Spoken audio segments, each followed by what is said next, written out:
বাংলাদেশের নির্বাচন কি ছিল? নির্বাচন মানেই ছিল আমরা যেটা বলতাম 10টা হুন্ডা 20টা গুন্ডা, নির্বাচন ঠান্ডা। বাংলাদেশের নির্বাচনের এটাই ছিল স্লোগান। বাংলাদেশের প্রথম নির্বাচন 1973 সালের যে নির্বাচন, বলা হয় যে এই নির্বাচন সবচাইতে ভয়াবহ কারচুপির একটা নির্বাচন। এই নির্বাচনে আওয়ামী লীগ 293টা আসন পায়। একজন বললেন যে আমি শেখ সাহেবকে জিজ্ঞেস করছিলাম বিরোধী দল কয়টা আসন পাবে। উনি বললেন যে এই 10-12টা হয়তো পাবে, কিন্তু নির্বাচনে তার চেয়েও কম পায়। উনি পরে মন্তব্য করেছেন এরকম যে যখন বুঝেছি বিরোধী দল 10-12টা আসন পায়, তার মানে এই সরকার খুব ভালোভাবে ফাংশন করবে না। বাংলাদেশের নির্বাচনের অবস্থা ছিল এরকমই। এরপরে অনেকগুলো নির্বাচন হয়ে গেছে। তুলনামূলক আমরা 3টা নির্বাচন যে কেয়ারটেকার গভর্নমেন্টের আমলে হয়েছে, এই 3টা নির্বাচনকে ভালো বলা হয়। একটি হচ্ছে 1991 সালের নির্বাচন, এরপরে 96 সালের জুনে যে নির্বাচনটা হয়েছে সেটা, এরপরে 2001-এর নির্বাচন। এই 3টা নির্বাচনে যদি আমরা ভোটের অবস্থা দেখি, ভোটের রেশিও কিন্তু খুব ভালো ছিল। 1991 সালের নির্বাচনে বিএনপি 136টা আসন পায়, আওয়ামী লীগ পায় হচ্ছে 93টা আসন। কিন্তু দুইটা দলই কিন্তু ভোট প্রায় সমান পায়। বিএনপি 30.81% ভোট পায়, আর আওয়ামী লীগ ভোট পায় হচ্ছে 30.08%। মানে দুই দলই 30% ভোট পায়, কিন্তু আসনের দিক থেকে কিন্তু অনেক পার্থক্য। এক দল 136 আর এক দল 92। ঠিক একইভাবে 1996 সালের যে নির্বাচন, এই নির্বাচনে আওয়ামী লীগ 146টি আসন পায় আর বিএনপি পায় 116টি আসন। কিন্তু আওয়ামী লীগ পায় 37% ভোট আর বিএনপি পায় 33% ভোট। মানে ভোটের ব্যবধান 4%, কিন্তু সেই তুলনায় আসনের ব্যবধান কিন্তু বেশি হয়। তারপরেও এই নির্বাচনে মোটামুটি কাছাকাছি ছিল। ঠিক একইভাবে আসেন বড় একটা ব্যবধান পাই আমরা 2001-এর নির্বাচনে। 2001 সালের 1 অক্টোবরের নির্বাচনে বিএনপি 193টা আসন পায় আর আওয়ামী লীগ পায় 62টি আসন। ভোটের কিন্তু তেমন কোনো ব্যবধান এই নির্বাচনে ছিল না। এই নির্বাচনে বিএনপি পায় হচ্ছে 40.97% আর আওয়ামী লীগ 40.13%।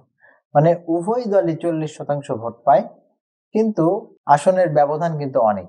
এই 3টা নির্বাচনকে মোটামুটি ফেয়ার বলা যায়। কিন্তু এই নির্বাচনগুলোতেও মানে এই দলগুলোর তো আসলে নির্বাচনে আস্থা ছিল না। তারা যে কাজটা করেছে, গুন্ডাতন্ত্র দিয়ে নির্বাচন করার চেষ্টা করেছে। এজন্য আমরা বড় বড় গুন্ডাদের চিনি, মাফিয়াদেরকে চিনি। আমরা শামীম ওসমান, এরপর হচ্ছে জয়নাল হাজারি, এদেরকে তৈরি করা হয়েছিল নির্বাচনকে ম্যানিপুলেট করার জন্য, নির্বাচনে গুন্ডাতন্ত্র দিয়ে জয়লাভ করে আসার জন্য। 2001 নির্বাচনে জয়লাভ করার পরে বিএনপি মনে করলো, বেগম খালেদা জিয়া, যে এই গুন্ডাতন্ত্র হলে দেশকে স্থিতিশীল করা যাচ্ছে না। তখন র্যাব গঠন করা হলো, অপারেশন ক্লিন হার্ট করা হলো। এর মাধ্যমে বিএনপি, আওয়ামী লীগ সব দলেরই যারা গুন্ডা ছিল তাদের বিরুদ্ধে বড় ধরনের একটা অপারেশন চালানো হলো এবং সেখানে অনেককে বন্দুক যুদ্ধে মারা যায়, গ্রেফতার হয়, অনেকে অনেক বছর ধরে জেলে থাকে। ফলে গুন্ডাতন্ত্র অনেকটা কমে যায়। আওয়ামী লীগ পরবর্তীতে চিন্তা করলো যে গুন্ডা দিয়ে যখন ক্ষমতায় থাকা যায় না, অতএব গুন্ডাতন্ত্র বাদ। এবার ক্ষমতায় আসার পরে তারা চিন্তা করলো এবার প্রশাসন দিয়ে আমরা ক্ষমতায় থাকবো এবং নিজের দলের ক্ষমতাকে হ্রাস করে দেওয়া হলো। অন্য তাদের অঙ্গ সংগঠনকে খুব বেশি শক্তিশালী না করে তারা প্রশাসনকে শক্তিশালী করার দিকে জোর দিল। পুলিশ, এমনকি পুলিশের এসআই পর্যন্ত অনেক পাওয়ারফুল হয়ে গেল। পুলিশকে আরো একটু ভালো অস্ত্র দেওয়া হলো, পুলিশকে দলীয় তন্ত্রে নিয়ে আসা হলো। ফলে 2009 থেকে 2024 পর্যন্ত দীর্ঘ সময় যে ক্ষমতায় ছিল, এর মূল কারণ ছিল হচ্ছে প্রশাসন।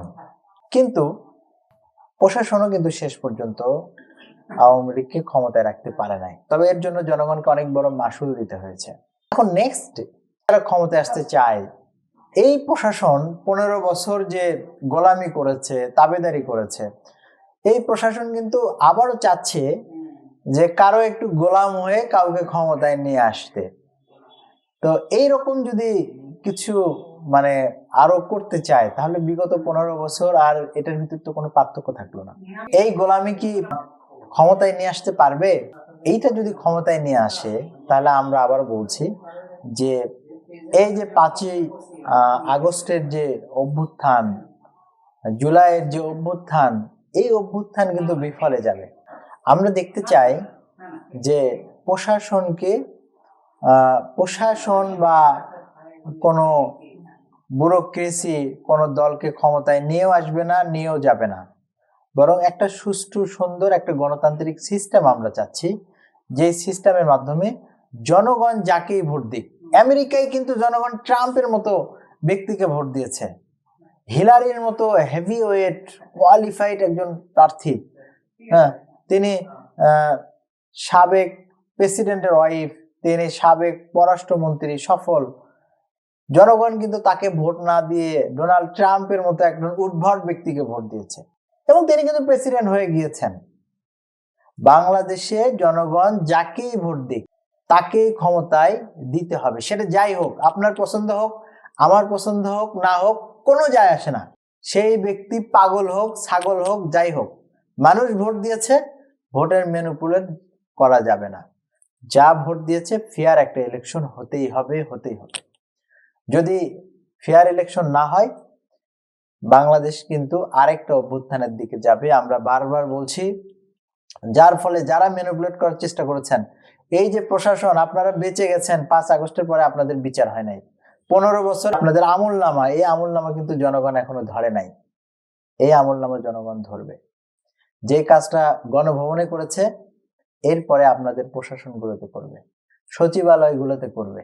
সে অবস্থায় যাতে বাংলাদেশ না যায়, সেটাই আপনারা দেখবেন। এবং ডিসি অফিসগুলোতে যেভাবে ডিসিরা একটা দলের তাবেদারি করেছেন, একটা দলের নির্দিষ্ট নেতার টাকা খেয়ে করেছেন, এটা তো আপনারা তো সুধরে যান নাই।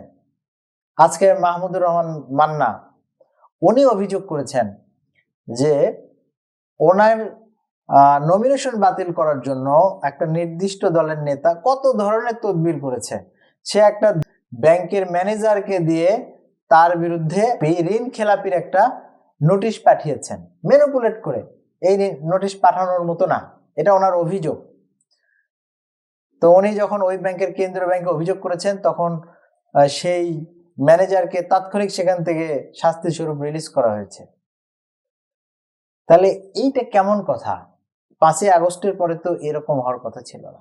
এইরকম যদি প্রশাসন যদি তাবেদারি করে একটা নির্দিষ্ট ব্যক্তির, নির্দিষ্ট গোষ্ঠীর, সেটা যাই হোক, এই প্রশাসন কিন্তু একই পরিণতি হবে।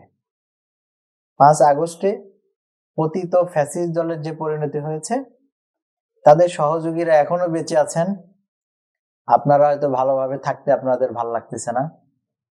ওই ঢাবির আকম জামাল উদ্দিন, ওনার খুব ভালোভাবে ছিল, ওনার ভালো থাকতে ভালো লাগতেছিল না, ষড়যন্ত্র করা শুরু করেছেন। আপনাদেরও হয়তো ভালো লাগতেছে না, তবে জনগণ কিন্তু যদি জেগে ওঠে, তাহলে জনগণকে হয়তো অনেক ত্যাগ স্বীকার করতে হবে, কিন্তু আপনারাও খুব বেশি ভালো থাকতে পারবেন না। আমরা দেখতে চাই যে আগামীতে আপনারা হয়তো জনগণকে শ্রদ্ধা করবেন, জনগণের আশা আকাঙ্ক্ষাকে শ্রদ্ধা করবেন।